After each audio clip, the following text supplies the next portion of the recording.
Since we introduced nasal high flow, we've seen a difference in the proportion of babies on the different forms of non-invasive respiratory support.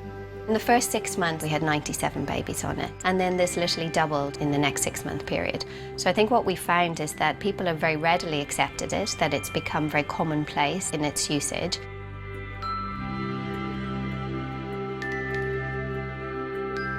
We didn't want to introduce it really until we had a much firmer evidence base to support it. There were compelling research trials that were carried out and were published in 2012 and 13. The first one was Claire Collins et al., where they looked at successful extubation. Essentially, they either extubated to CPAP or to high flow. And what they found was that the therapies were roughly equivalent, but even more importantly, they found that the nasal trauma rates were significantly lower within the high flow group.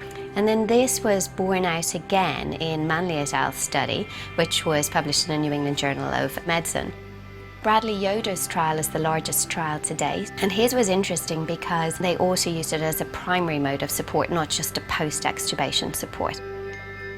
Each of the trials, I think, gave us a little bit of extra evidence. Should we be using it in our tiny preemies? What about our term infants? Should we be using it as a primary mode? What about a secondary mode as post-extubation support? So we did a survey of all neonatal intensive care units in the UK to see what they were doing. What number of litres flow were they starting on? How frequently were they weaning it? There's always a concern that essentially the pharyngeal pressure might be higher, particularly in the smaller babies.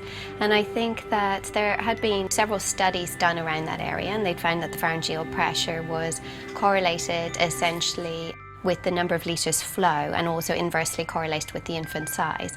So for us, we only used flow rates that had already been documented as used in research studies with no adverse effects. So that was important for us to do. The cost of the high flow circuit was marginally cheaper than the bubble CPAP circuit. We have to sort of offset that with the knowledge that babies on high flow look so comfortable that nurses tend to leave the babies on for longer.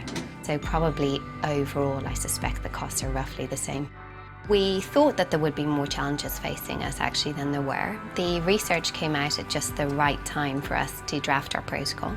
We had the survey results. We had a really important practice development team within the trust, who could actually roll out this educational program. And then we had the support of the company. In the next few years, I look forward to getting more evidence around how to wean, and perhaps even some better understanding of the mechanism of action, which can then help me clinically. It's really important to keep up with everything that there is about the therapy so that you can always stay current.